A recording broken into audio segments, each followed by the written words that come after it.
talk about Justin Gaethje. So his last 3 fights are against James Vick, who's lost 4 of his last fights, Barboza, who's lost 4 of his last 5 fights, and Donald Cerrone, who everyone has been picking on lately. And his 2 fights before that are against guys like Eddie and Dustin, who are still top 5 ranked fighters in the lightweight division, and he hasn't avenged any of those losses. So why is Justin deserving of a title shot with Khabib? I don't understand this. Or even a money fight with Conor. Please explain it to me. What? That is blasphemy. You want to know something? You get credit from me. Because you represent it first. You are the first Justin Gaethje hater I've ever met.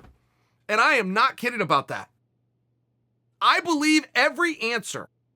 I believe the answer to any question anyone ever has at 155, Justin Gaethje. I really do. People love him.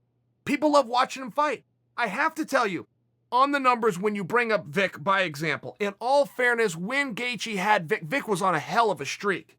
Vick had won 6 or 7 in a row. I mean, Vick's a killer. In all fairness, when you bring up Donald Cerrone holds, to this day, 11 different distinctions, records.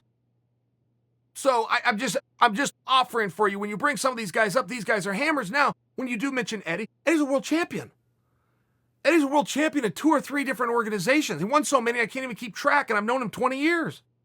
You bring up Poirier goes on to become a world champion, and the night he won the strap, he then, with Max, the greatest featherweight of all time. So I'm just offering for it. Yeah, has Gaethje stubbed his toe a couple of... Sure he has. But I don't know that we can dismiss those extremely glorious moments because somebody lost an MMA fight. You want to know something? On another note, losing an MMA fight and then getting up and going back in there and doing it again, and then losing that and getting up and going back in there again, there's a real honor to that. And it's something that the fans have really allowed the athletes to do. And I don't know that the fans have ever been given a thank you or a credit for that, but it is something they've been allowed to do. That same respect has not been given to boxers, which is tremendously unfair. In almost every sport, you lose a lot. I watched LeBron James win the world championship. He'll have lost 5 games in the last month. You lose 5 MMA fights in a month, you're done, you're a bum. You lose 5 boxing fights ever, you're done, you're a bum. One thing that MMA fans have always allowed to happen was for the athlete to get beat. A totally separate note than what you brought up, but I think that this is a good time to mention it. And there is something very special there. And there's also something that has always kept the sport very special, where the leaders and the promoters could come in, tell the whole world, let me be perfectly clear with you all. These guys are going to fight the best guy. The best are going to fight the best, period. That's something that doesn't happen in boxing. And I don't know, it's cart and horse scenario in boxing. Does that not happen in boxing because they can't have any defeats? Is that why? So you got to give a guy a bunch of tomato cans, get him to 20-0, you put him on a poster with that big old goose egg and go put him in a world title fight? I mean, that has been the boxing model from day one, which is the reason you can't get the best to fight the best. You talk about the best boxers of all time, and go, this guy was undefeated. Yeah, but look at who he fought. He fought a bunch of bums. If you're undefeated and you're Floyd Mayweather, you can now say, I'm the best of all time. Floyd fought world champions after world champion after world champion. You'll have a lot of boxers. Man, they got a beautiful record.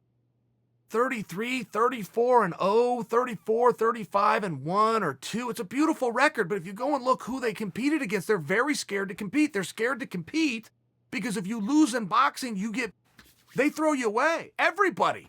The media will throw you away. The promoter will throw you away. The fans will throw you away. It's a very, very confusing thing. I never really understood this. Clayton Hires is the one that had talked to me about this. He had to say, look, you guys are totally different. You have totally different opportunities in MMA. Because you can go out, you can put everything into it, you can try your best, and you can get up again tomorrow and try again. He said in boxing, if you go get finished in the first round, I had enough, I quit, you're done. You lose 4 or 5 times in boxing, you're undercard, you are done. It wouldn't matter if those wins and losses started happening when you were 18 and 19 years old, and it took you till you're 25, 26 to figure it out. You went on a 7-fight win streak, which would be absolutely remarkable. I'm talking MMA standards. That'd be remarkable. Everything you forgot, water under the bridge. But that's an exception and a respect that the MMA fans first, and then the media and the promoters as well. I mean, everybody was an effort, but the fans were willing to accept that in real sport, when the best take on the best, there's losses.